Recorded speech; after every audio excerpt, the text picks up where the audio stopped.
노동관이랄지 뭐 노동이라는 것이 우리 인간에게 있으면 중요하죠. 그러니까 이 막스도 이 보편주의 적 관점에서 이해할 수 있습니다. 독일 출신 철학자죠. The theory of communicative action understand language as the foundational proponent of society and is an attempt to update Marxism by drawing on system theory, developmental psychology, social theory. 그래서 뭐 피아제 이런 사람들은 이제 그 발전 심리학이라고 해서 사회는 커간다 하는 것입니다. 하이데거가 뭐 디스페어랄 절망이랄지 우리의 실존, 장 폴 사르트리 실존 우울한 우리의 현실에 관해서 얘기했다면 이 피아제 같은 사람은 굉장히 교육적이고 어떤 사람은 성장할 수 있다 이렇게 봤어요. 하버마스도 이런 사람들의 영향을 많이 받았습니다. 소셜 시어리, 베버, 두콰임, 파슨스 이런 사람들의 사이론 도 받아들이고요. 그래서 이 theory of communicative action, 대화가 필요하다.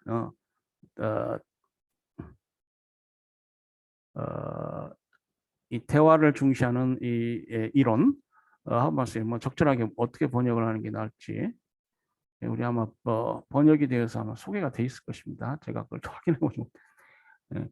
Has three interrelated concerns to develop a concept of rationality that is no longer tied to and limited by the subjective individualistic premises of modern philosophy and social theory. 그러니까 합리성이라는 개념 이것을 발전시키려고 했다 이 말이죠. 그래서 이제 이 사람은 비교적 하이데거는 이제 독일 실존주의 철학자죠. 그리고 그 이후에 프랑스 철학자들의 관점을 상당히 주관적이고 개인주의적인 것으로 봤어요. 뭐 비판 철학 그리고 또 현실에 기본하고 있는 그런 철학이라고 평가될 수도 있고요. 그러나 다른 한편 좀 주관적이고 개인주의적이다. 그래서 좀 발전된 필요가 있지 않느냐. 사회를 건설적으로 재건할 필요가 있다. 그것은 대화를 통해서 가능하다. 뭐 이런 것입니다. 우리가 우리 행정학에서도 뭐 상의하달 이런 것들은 이런 철학적 주장들은 어느 조직에서나 또 어떠한 경우에나 이제 보편적으로 들어맞았을 때 의미가 더 큰데요. 상의하달 관료자이기도 했습니다만은 윗사람의 의사가 밑에 잘 전달돼야 한다. 그래야 행정의 효과성, 효율성이 달성될 수 있다. 하위 상달 뭐 이런 얘기하죠. 서로 이 대화가 잘 돼야 돼.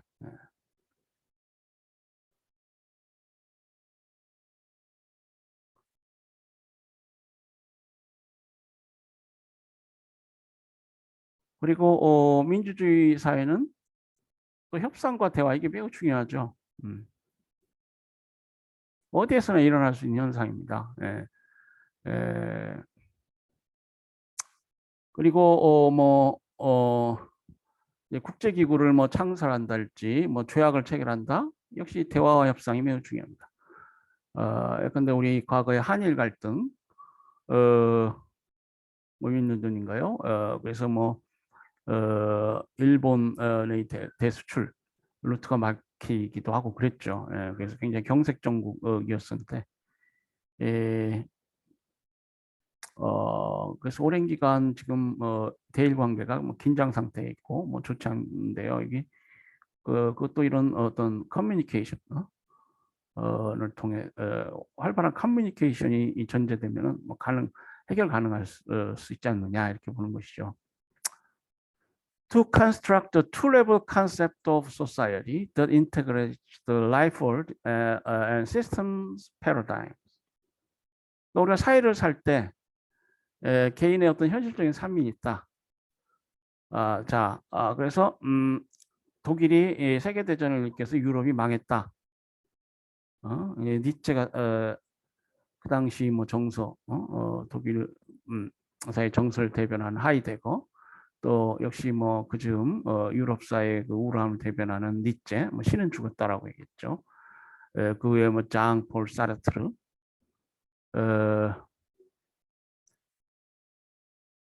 그로부터 이제 유럽 사회가 뭐 일어나는 하나의 뭐 지도적 어떤 패러다임이라고도 볼 수 있겠네요. 있죠. 그래서 그렇게 주저앉아 있어서는 안 되고 이러한 우리 현실에 우리들의 생활하고 우리가 경험하는 어떤 국제사회의 시스템 이런 것들을 그 철학적으로 연결시킬 필요가 있다 이 말이에요. And finally, to sketch out against this background a critical theory of modernity. 그래서 그 모더니티는 뭐 포스트 모던 얘기도 했습니다만은 르네상스 그리고 계몽주의를 거쳐서 인간이 이 어떤 이성적 존재가 되는 합리적 어떤 존재가 되는 그런 시대입니다. 너무 합리적이다 보니까 이제 뭐 전쟁, 세계 대전을 일으키기도 할 수 있죠. 그래서 너무 똑똑하면은 이게 그리고 어떤 관용이 없으면은 관용 정신이 너무 똑똑하고 관용 정신이 없으면은 그 뭐 어떤 전쟁이랄지 뭐 그런 데 나아갈 수가 있습니다.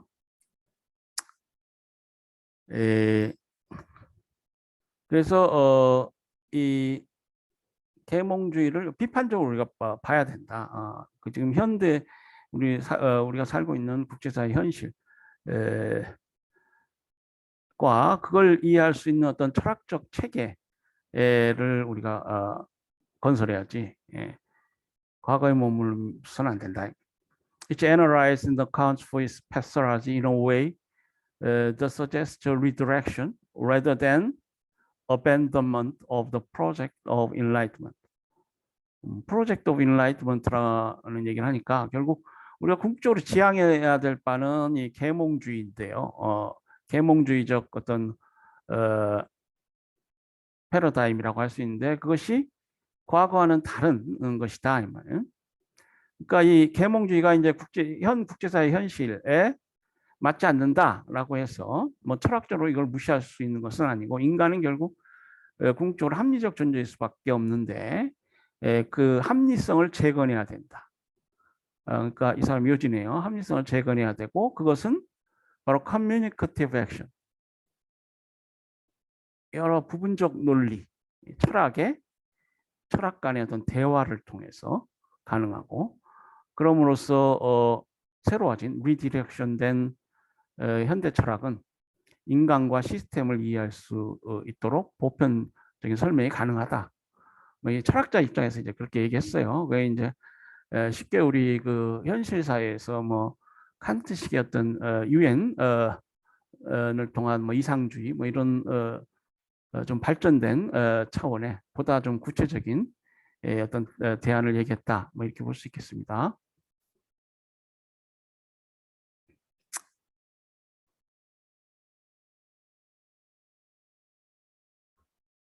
그래서 뭐 이 사람 얘기가 나오고 있어요. 보면은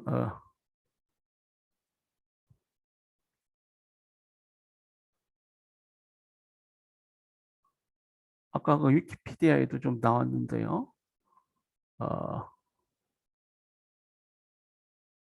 토마스 맥커치라는 사람이 쓴 The Philosophical Discourse of Modernity.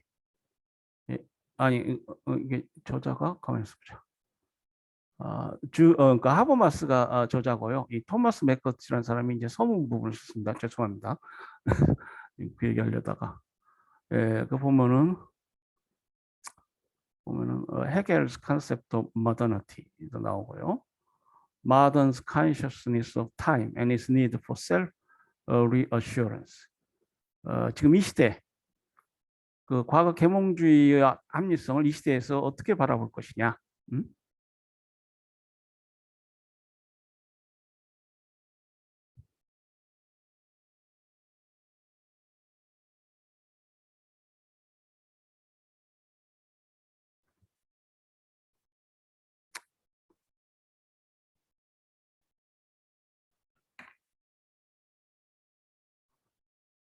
네, 이게 소문도 나오고 갑자기 이게 내려가네. 네.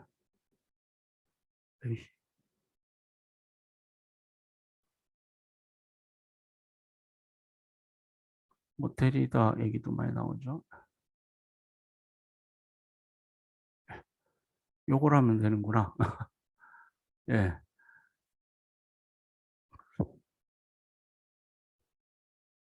그래서 이제 기본적으로 이 하버마스는 좌파적 헤겔리안이 있고요.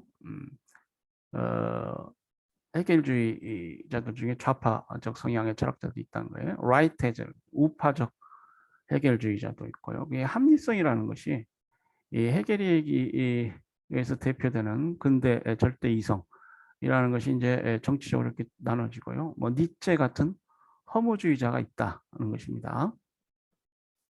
The entry into postmodernity. 허무하다.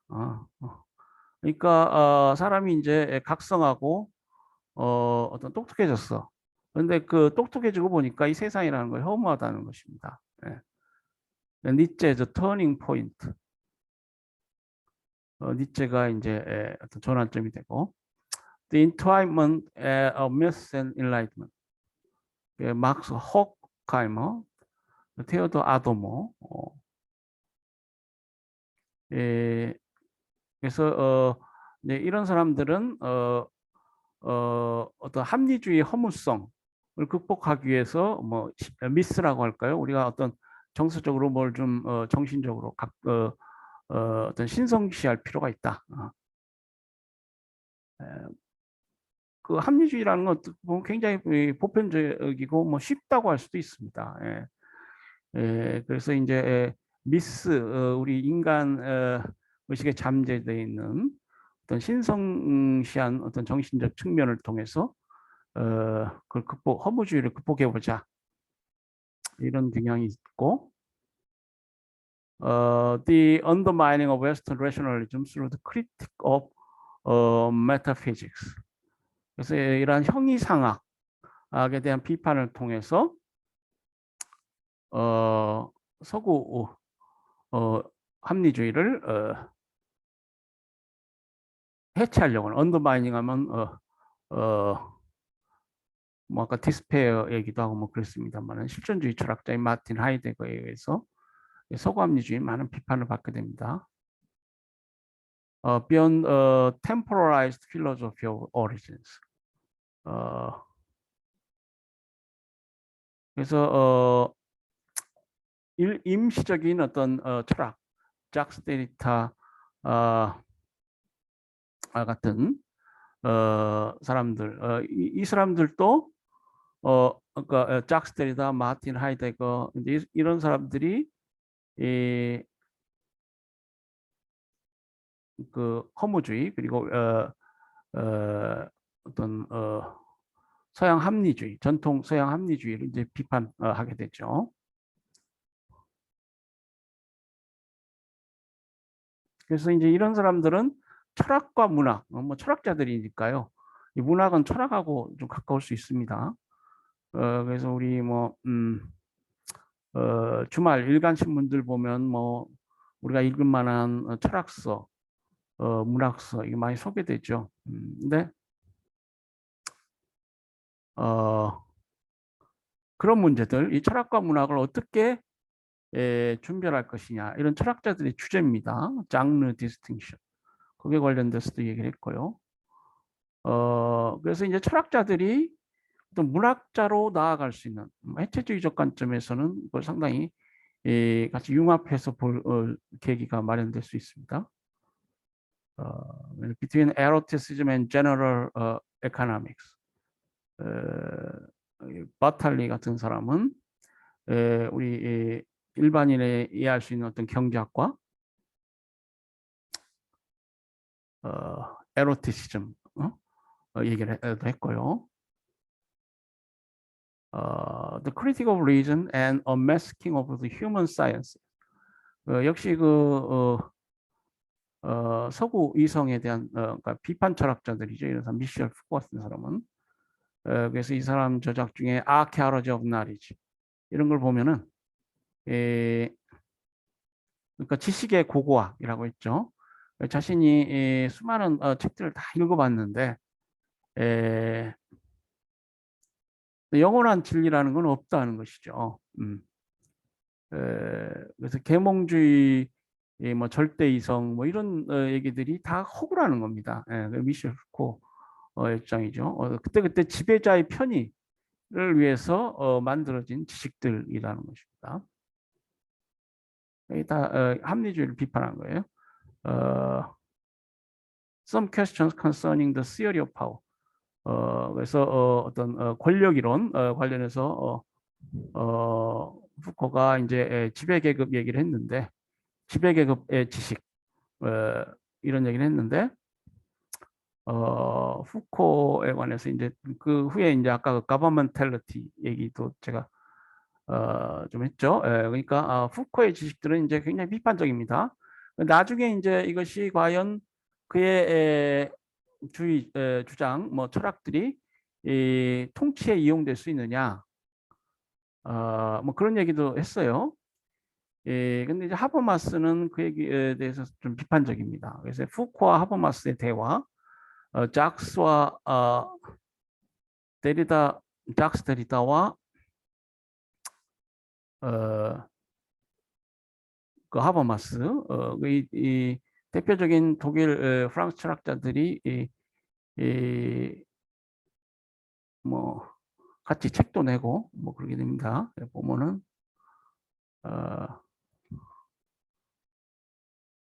그 구글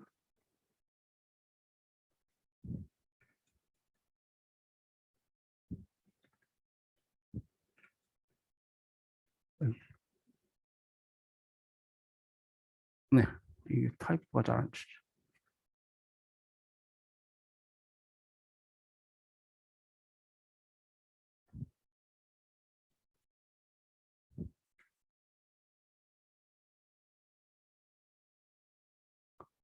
보면은 줄겐 Philosophy in a Time of Terror, Dialogues with Jürgen Habermas and Jacques Derrida 이렇게 돼 있어요. 그래서 이 책은 하버마스하고 작스 데리다 그리고 보라돌이 이 세 사람의 공조로 돼 있는데요.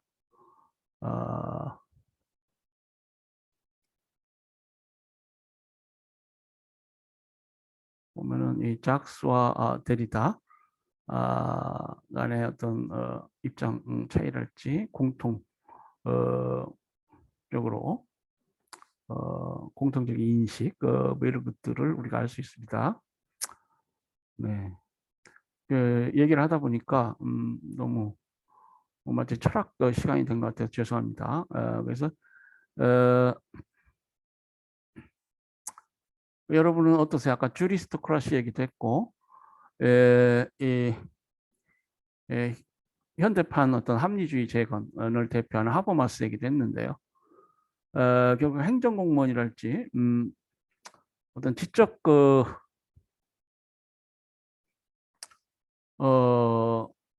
인 인텔리겐자라고 했죠. 행정공무원이나 법관 뭐 이런 사람들은 일정한 지식과 자신만의 어떤 고유한 인식 세계가 있어야 됩니다. 그렇기 때문에 그래서 어떤 합리적인 사람이어야 되죠. 기본적으로.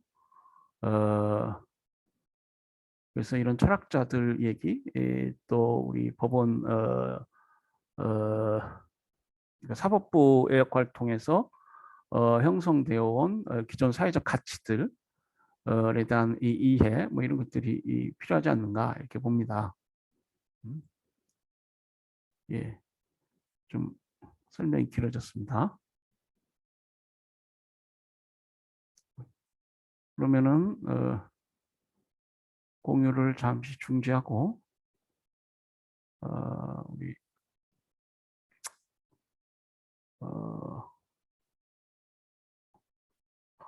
파워포인트 슬라이드로 를 가져왔습니다. 자, 그러면 여기 뭐예요? 지금 제 3절 개혁의 방향 관련해서 하고 있는데 예,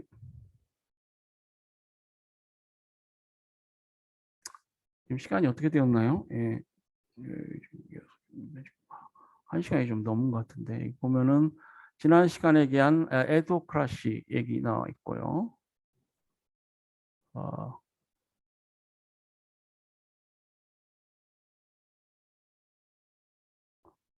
에,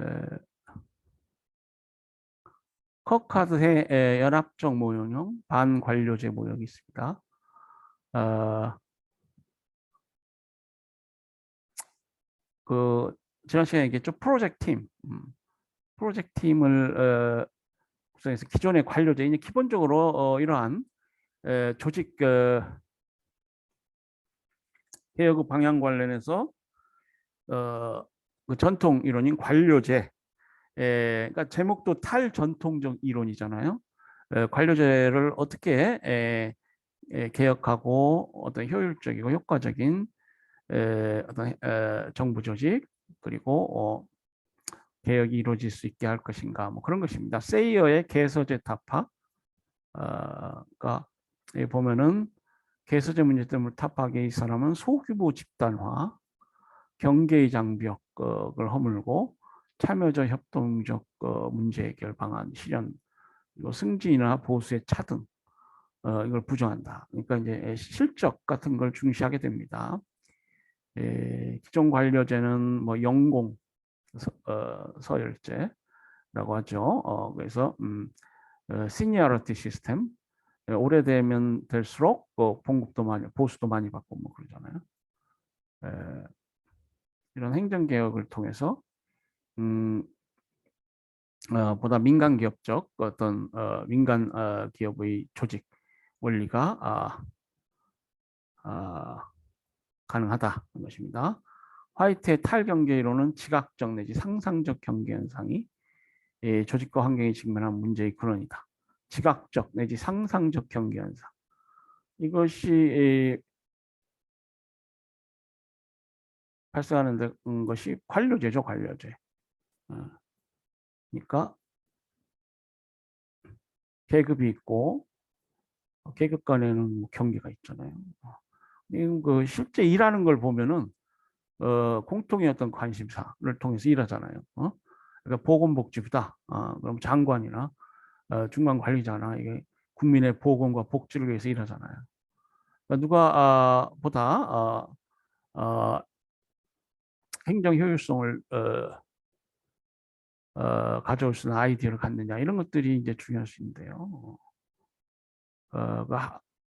잘 소통이 안 돼서 화보마식으로 소통이 안 돼가지고 뭐 행정의 효율성, 행정이 비효율적이 될 수 있습니다. 그 보면은 이제 대립과 갈등, 협력과 다양성의 수용을 발행해야 하는 경계를 타파해야 한다. 이게 이제 화이트의 탈경계 이론의 요지입니다.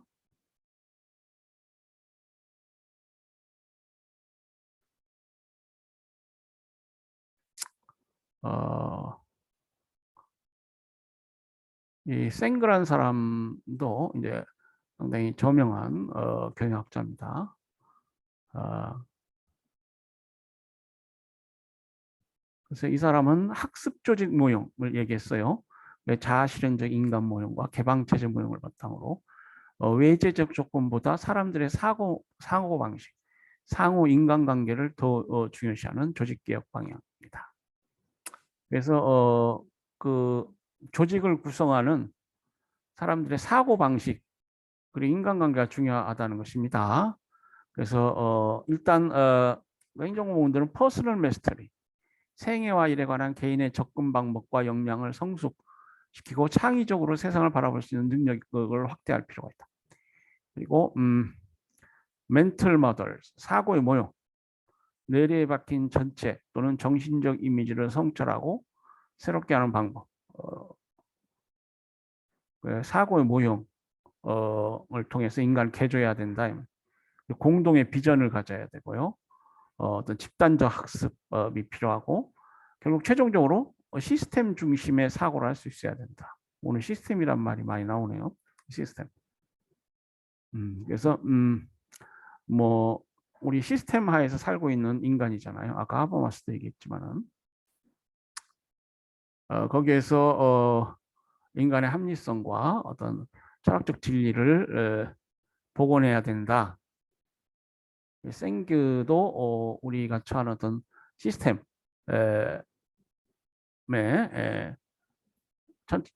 시스템 중심의 사고를 할 필요가 있다. 뭐 이렇게 얘기했습니다. 체제를 구성하는 여러 연관들을 통합적인 이론 체계 또는 실천 체계로 융합시키는 능력을 배양할 필요가 있다. 그래서 이 사람은 기본적으로 현대 사회를 사는 우리는 이제 시스템과 조직 하에 살고 있고 그것은 하나의 학습 조직이다. 뭐 제가 아까 구글 통해서 키워드를 치고 여러분들에게 그 설명을 드렸잖아요. 그러니까 여러분과 제가 같이 공부하는 거야. 학습 조직을 살고 있는데 과학기술 발전이 없으면 그것도 안 되잖아요. 이 행정 환경이 많이 변화해서 어떤 행정개혁에 관련한 아이디어도 뭐 여러 아이디어들이 나옵니다. 예.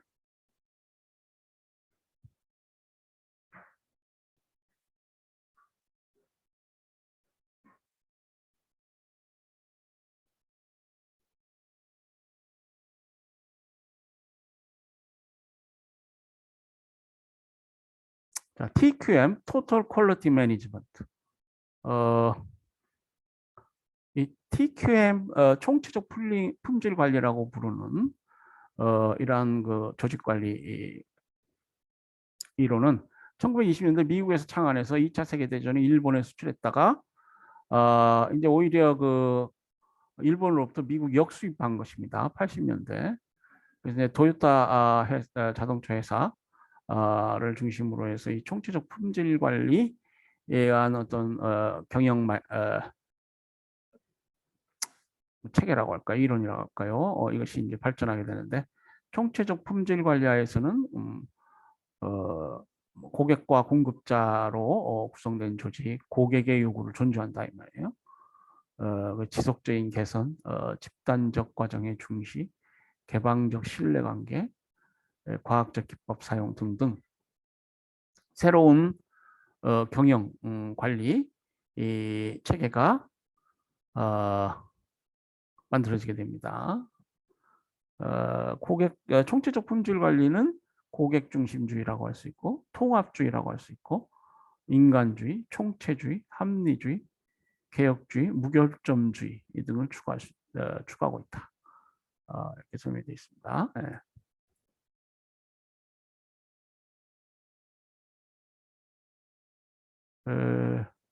그 밖에 여러 탈전통적 관리 모형 있어요. 그래서 이제 MBO, 매니지먼트 베이스드 온 오브젝티브인가요? 목표 관리, 오가니제이셔널 디벨롭먼트, 조직 발전, 뭐 커스터머 세티스팩션 매니지먼트, 고객 만족 관리, 퍼시비어런스 매니지먼트, 성과 관리,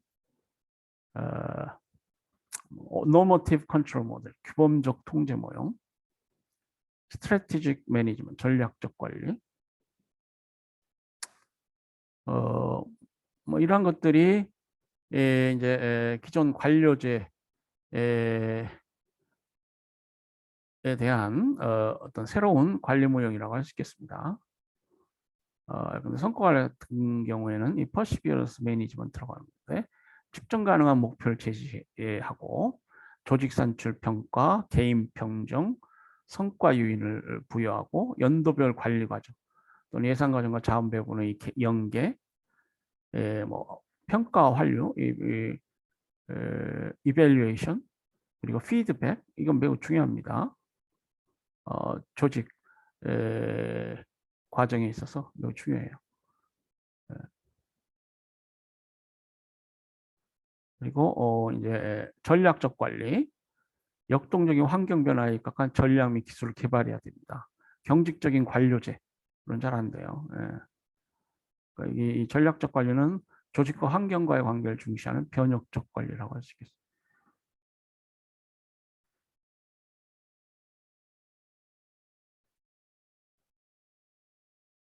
어, 행정개혁의 경향, 제4절 되어 있습니다.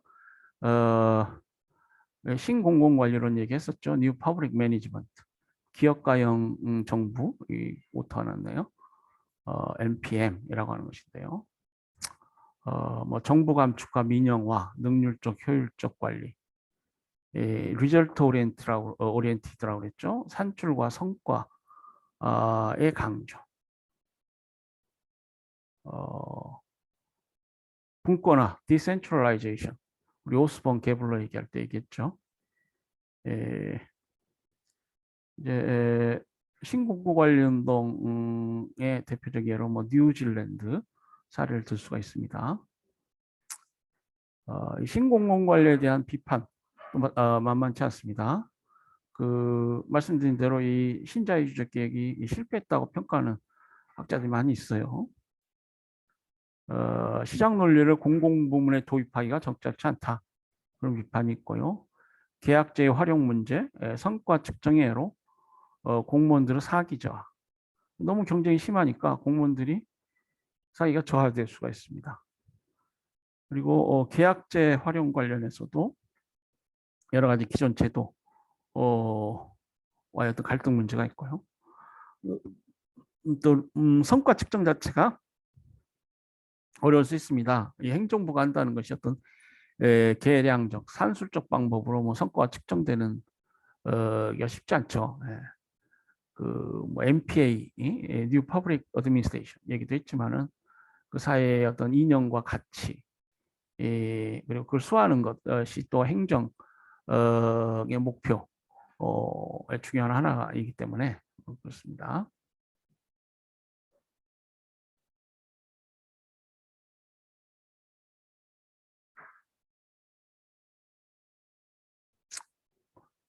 보면은 이제 우리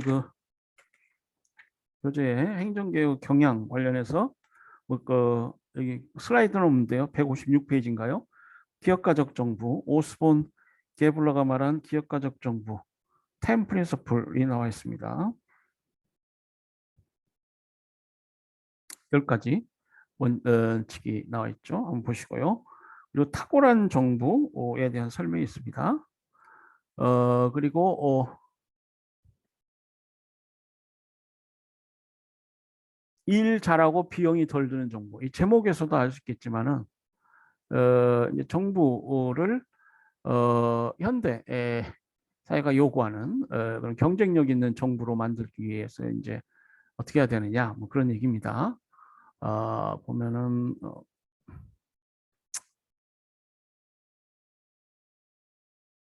일 잘하고 비용이 덜 드는 정부는 1990년대 미국의 클린턴 정부의 재창조 운동을 전개한 것이 발단이 되었고요. 이 개혁의 원료는 불필요한 지출을 삭감하고 고객에게 봉사하며 중앙정부는 지역사회가 스스로 문제를 해결하도록 돕고 탁월성을 함양하고자 하는 것이다. 그렇죠? 아까 그 오스본 게블러 얘기하고 쭉뭐 연결될 수 있겠습니다. 개혁 방안으로는 성과주의 예산의 실용화, 법문 용례의 배제, 예산 절차의 정비. 법문 용례라는 건 뭐예요? 법문 아주 현학적이고 복잡한 문장을 사용한다 이 말이에요. 뭐 문화 대혁명 얘기도 했습니다만은 행정 공무원들은 간단하고 명확한 그런 국어를 구사할 필요가 있습니다. 용례, 그러니까 이 용례라는 건 너무 예의를 갖추면은 그 욕이요, 욕. 그래서 이제 저희 우리 여러분들이 할 말은 아닌 것 같은데 우리 보면은 뭐 우리 아파트 제가 거주하는 아파트 에도 뭐 회장님이 계십니다. 노인 회장님도 계시고요. 그러면은 이제 저는 좋아해요. 굉장히 유식한 한자를 많이 쓰시고 무슨 공지 이런데 그래가지고 전 참 이렇게 많이 그러니까 좋아하는데 저는 이제 기본적으로 그런 거 뭐 별로 싫어하지 않습니다. 근데 이제 그런 경우에 그것이 본문 용례가 될 수 있어요. 어, 좀 알아먹기 쉽게 그런 말을 했으면 좋겠다. 노인 회장님이 왜 저러신가? 뭐 그렇게 좀 불만을 터뜨리는 주민들도 계신 맞습니다. 근데 이제 우리 행정공무원들의 경우에는 특히 이제 법문 용례 같은 거 이게 좀 주의할 필요가 있습니다. 인사기능의 분고나 뭐 구매행정의 개선, 그러니까 기본적으로 일 잘하고 비용이 덜 드는 정부를 위해서 이러한 노력을 해야 된다. 것이죠. 뭐 이음이 없는 정부라는 게 있어요. 린든 이런 사람인데 산업화 시대의 생산자, 공급자 중심 사회에서 만들어진 분산적 관료 제도죠. 이건 오늘날 소비자 중심적 사회는 부적합한 것이기 때문에 새로운 형태의 조직이 필요하다. 이게 이제 이음에 없는 정부인데요. 이 사람은 새로운 형태의 조직으로 클로바형, 쉔락, 재즈 밴드형, 재즈 콤보, 군살 없는 조직, 네트워크형, 홀로그램형, 농구팀형 조직 뭐 등등 재밌는 얘기를 많이 했어요. 예, 우리 현실 사회에서 우리 흔히 볼 수 있는 여러 가지 인상적인 것들에 비유해서 정부가 이랬으면 좋겠다 이런 얘기했어요.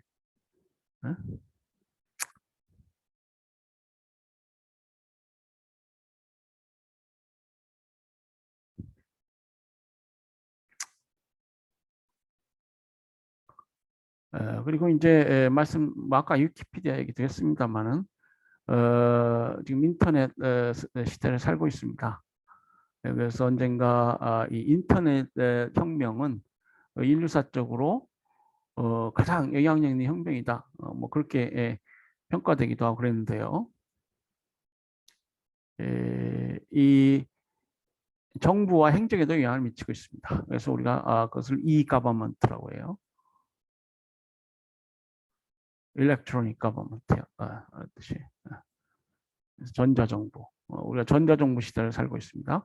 정보화 시대에 부응하는 정부 행정이 전자화되고 편리하고 경제적이며 신속하고 경쟁적인 서비스가 제공되고 투명한 정부를 위해 행정 시스템의 전산화가 필요하고 뭐 이런 것들이 이제 행정개혁의 주제이고 대상 문제점들이 문제가 되겠죠. 예.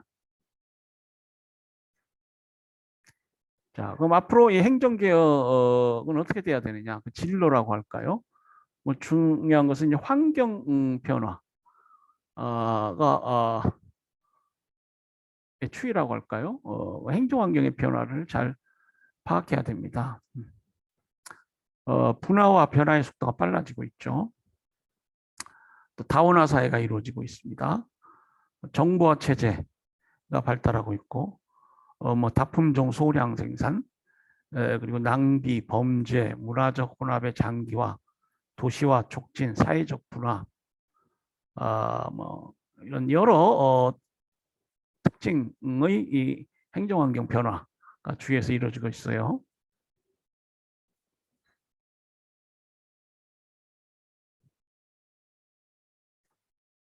그래서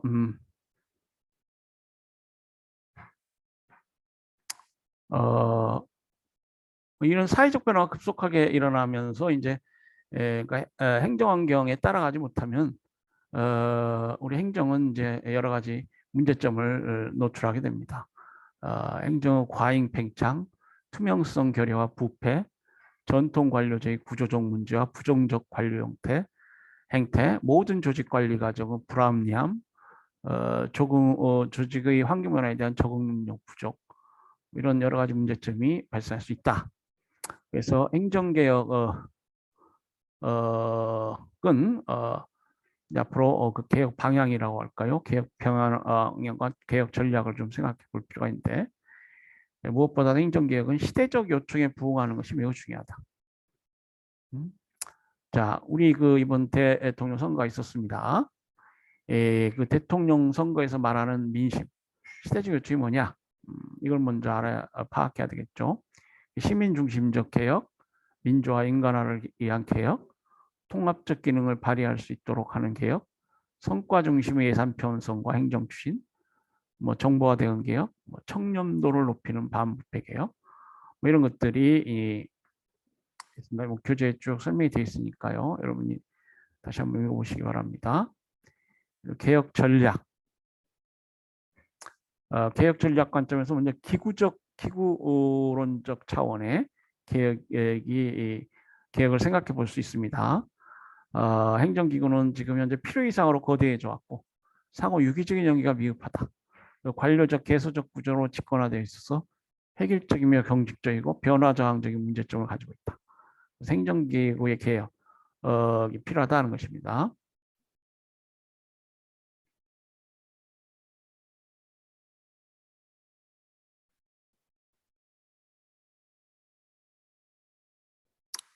그 행정기구를 그럼 어떻게 개혁해야 되느냐? 구조조정, 인원기구 감축을 생각해 볼 필요가 있고요. 조직상원의 협력과 원활한 업무 조정을 구조의 연속화, 관료제의 문제는 이제 기본적으로 그것이 경직적인 그 조직이라는 것입니다. 연속화가 필요하고 유기체적 조직구조 설계, 분권화, 지방화, 자율화. 관료제는 또 보통 전통적으로 좀 중앙 집권적이죠. 그 명령 라인 오서리티라고. 그러니까 이 분권화하고 좀 배치될 수 있습니다. 이 분권화, 지방화, 자율화를 해야 돼요. 임시조직 등 조직의 유연성 제고, 아까 그 에도크라시 지난 시간인가요? 얘기도 했었죠. 조직 구조의 팀 프로젝트 얘기도 했었고요. 조직 구조의 다원화, 경계의 완화, 정보화를 통한 조직의 편리성과 신속성 증대. 자, 행정기구, 기구론적 개혁이 있다. 다음으로는 과정론적 개혁이 있겠습니다. 그러니까 행정 과정을 개혁하려면 행정의 정보화 등 행정 기술 개발이 이루어져야 됩니다. 그리고 투명한 행정의 투명성, 트랜스페런시가 이루어져야 돼요. 공개 행정. 그러니까 행정의 폐쇄성, 이거는 이제 타파돼야 됩니다. 관료제도의 문제점, 이것을 개혁해야 돼요. 아까 말씀드린 법문 용례, 형식주의, 권위주의. 정당한 절차 이행보다는 편법적인 업무 진행이 보편화되었고, 공급자의 공무원과 공공기관 중심주의적이다. 그러니까 시민을 고객으로 대하는 기업가적 또 일반 회사와 같은 마인드가 필요합니다. 그래서 이제 이 행정 과정을 개혁하려면 기술 집약적인 행정, 인원을 감축하고 효율성을 높이고요. 전자정보화, 열린 행정, 시민 중심, 커스터머 드리븐 얘기도 했지만 또 행정 고객으로서의 시민 얘기도 했었죠. 환경 변화, 신속하게 적응할 수 있도록 유연성 있는 조직 운영을 해야 된다.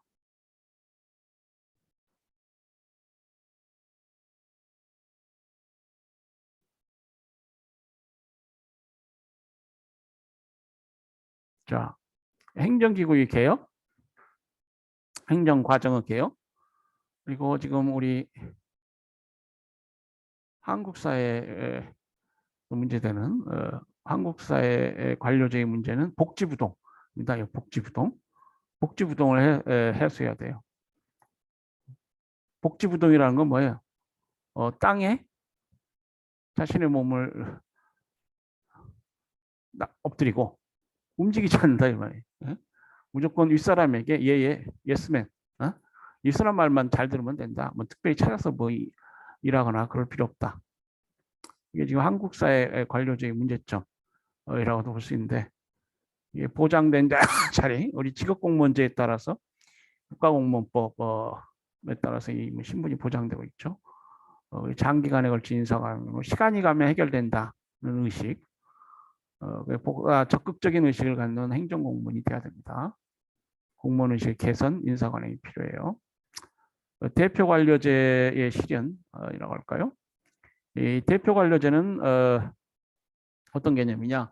모든 사회 구성원들은 사회적 출신 배경을 대표하는 사람들에게 공무원의 기회를 공평하게 배분하여 구성원들의 비율에 따라 참여의 기회를 확대시켜주는 제도이다. 이 대표 관료제 개념은 뭐 남녀 평등권, 소수민족의 참정권 등에서 찾아볼 수 있습니다. 그러니까 이제 이것은 어떻게 보면은 그 메리토크라시, 실적주의에 대응하는 개념입니다. 공개 경쟁 시험을 통해서 또 채용되고 그 승진이랄지 이런 것들이 그 업적에 따라서 이루어지는 그걸 우리가 메리토크러시라고 그러는데 크러쉬란 말이 많이 나오네. 예, 메리토크러시. 그런데 클랩토크러시도 있어요. 하다못해 그 도둑놈들이 창궐하는 그런 체제. 그걸 우리가 클랩토크러시라고 봅니다.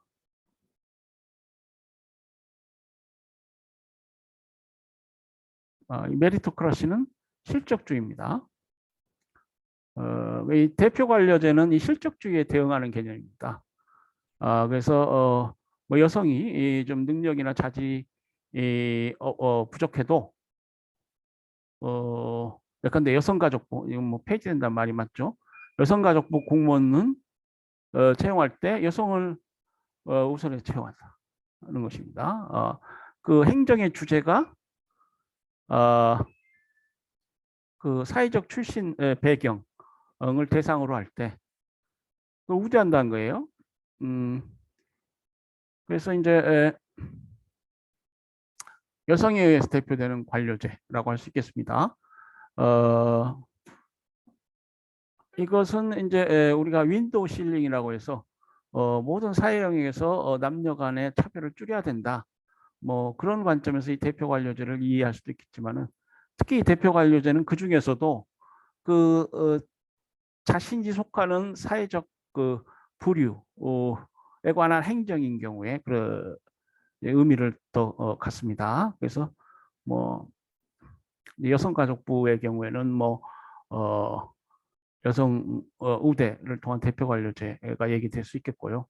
뭐 우리나라는 그렇게 하면 또 금방 말썽이 나나요? 이 대표 관료제는 사실 우리나라에서 실시하기가 좀 어렵습니다. 그 제가 이제 경험바로는 그 좀 뭡니까 그 미국의 그 네이티브 아메리칸 인디언들이죠. 인디언. 미국 그 이게 경우에 이 미국사를 보면은 인디안과의 전쟁, 인디안과의 전쟁을 통해서 웨스트워드 익스펜션, 동쪽에서 서쪽으로 이렇게 영토를 확장해가는 그런 역사가 오랜 기간 펼쳐집니다. 그래서 결국 인디안을 완전히 제압하고 미국 그 정부 합법적인 통치권을 합법정부 통치권을 미 전역에 완전하게 수립하였는데 역시 여전히 그 인디안 관련한 행정 문제들이 있습니다. 그러한 경우에 그 네이티브 아메리칸 인디안을 출신을 채용해서 행정을 담당케 하는 아주 대표적인 사례, 뭐 경험한 것이 아니고 대표적인 사례라고 할 수 있습니다. 그래서 이 7년 전쟁이라고 하죠. 7년 전쟁.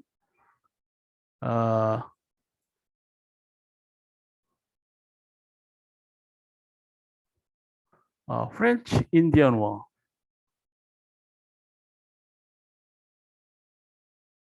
그 이후에도 오랜 기간 그러니까 미국이 유로부터 독립한 후에 그 초창기 무렵 7년 전쟁이라고 하는 전쟁이 벌어지게 됩니다. 에, 그 독립할 무렵이죠. 그러니까 이 7년 전쟁은 이제 미국 독립 전쟁하고도 이제 연관이 돼요. 어, 그래서 어, 영국하고 프랑스, 인디안 간에 이제 전쟁이 쭉 벌어지는데요. 그 이후에 미국이 독립하고 완전한 독립을 이루고 오랜 기간 인디안과의 어떤 전쟁, 우리 서부 영화에도 많이 나오죠. 예, 그래가지고 어떤 뭡니까 속지주의 그 영역 미 전역을 완전하게 통치하는 어떤 완전한 정부가 이루어지고 나서 이제 인디안 문제를 관리하는 그런 여러 행정청이 만들어지게 되는데요. 그런 경우에 이 인디안을 우선해서 채용하는 대표 관료제가 이용될 수 있습니다.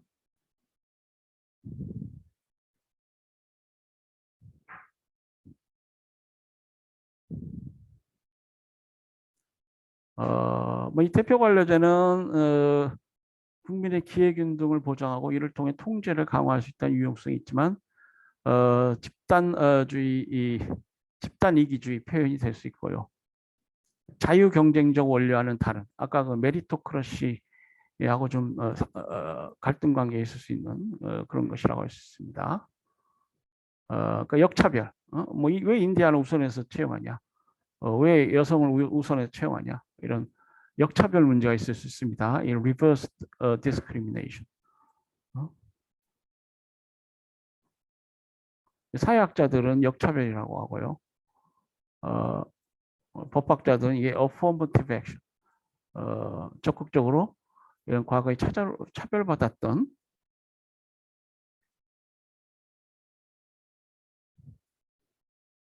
사람들에게 우선적으로 기회를 준다. 우대 조치를 한다. 엄마한테 좀 적극적으로 얘기해요. 그래서 이제 보면은 뭐 대학 입시랄지 이런 데서 이제 이 어포머티브 액션이 헌법이 보장하는 평등권에 합치하느냐 뭐 등등 다툼이 많습니다. 하나의 역차별이다 뭐 이런 얘기를 많이 하죠. 대표 관료제 실현은 아까도 말씀드렸듯이 상당히 어렵습니다. 메리토크러시 체제가 상당히 공고하기 때문에 그런데 최고 관리층의 관심과 역할이 중요하고 이를 이해할 수 있는 문화적인 기반이 조성되어야 합니다. 자, 다음으로 이제 행정개혁,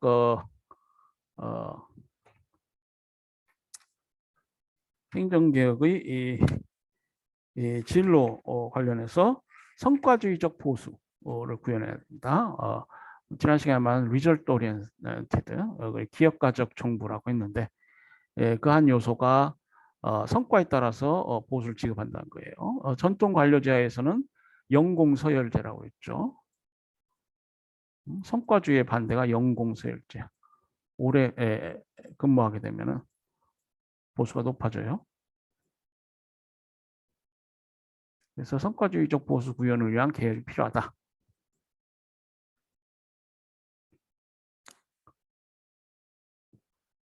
그리고 이제 민원 행정, 시민이 뭐 행정부에 요구하는 사항 있을 거 아닙니까?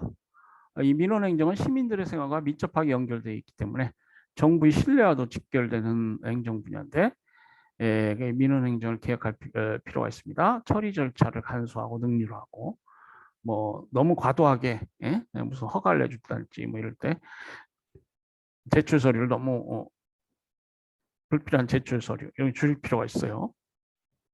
공개성과 능동성 제고, 행정 규제 완화와 민간 사무, 민간 위탁 확대, 청렴성 제고, 집단 민원 처리 능력 향상, 행정관리 체제 자체를 개혁할 필요도 있을 때가 있습니다.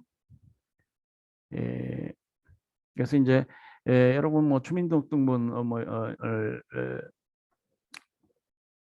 띄워달라 뭐 이렇게 신청한달지 또 어떤 경우에는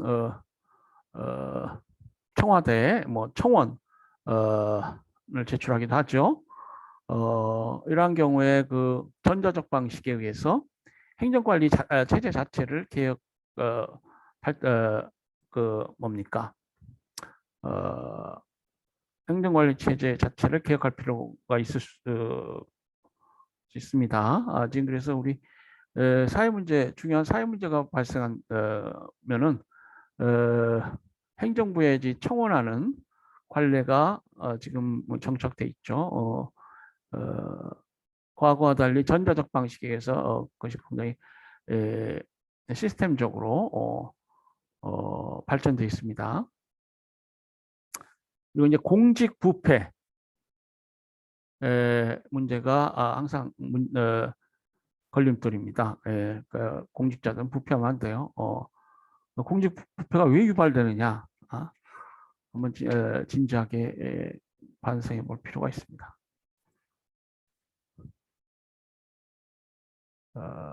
그래서 보면은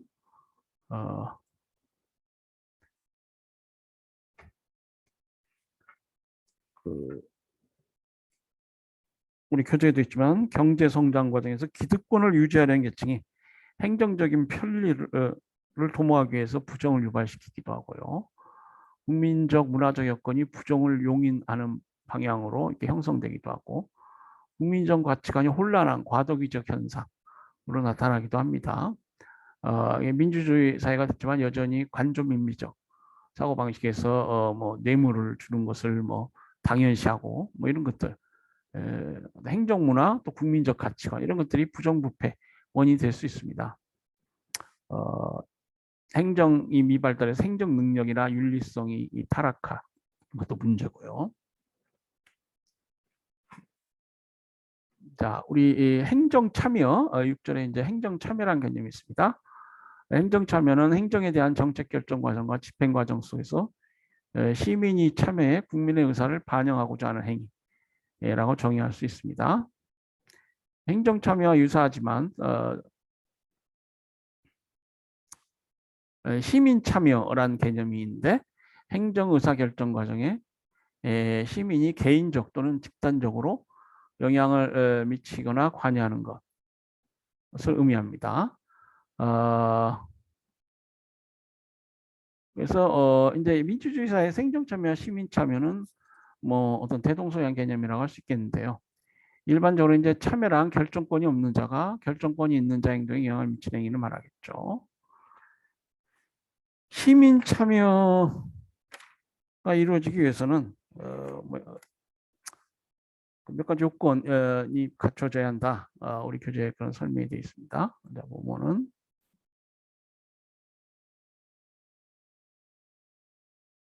네, 제가 164페이지까지 캡처한 것 같습니다. 예, 좀 일찍 끝내라는 하는 게시 같아. 예, 그 뒤에 우리 페이지가 없는데 5절까지 한 걸로 하고요. 시간이 너무 많이 지난 것 같습니다. 나머지 부분은 여러분이 읽어보시면은 뭐 이해하실 수 있는 것 같은데요. 시간 나는 대로 간략히 몇 점만 짚고 뭐 정책론으로 넘어가야 될 것 같습니다.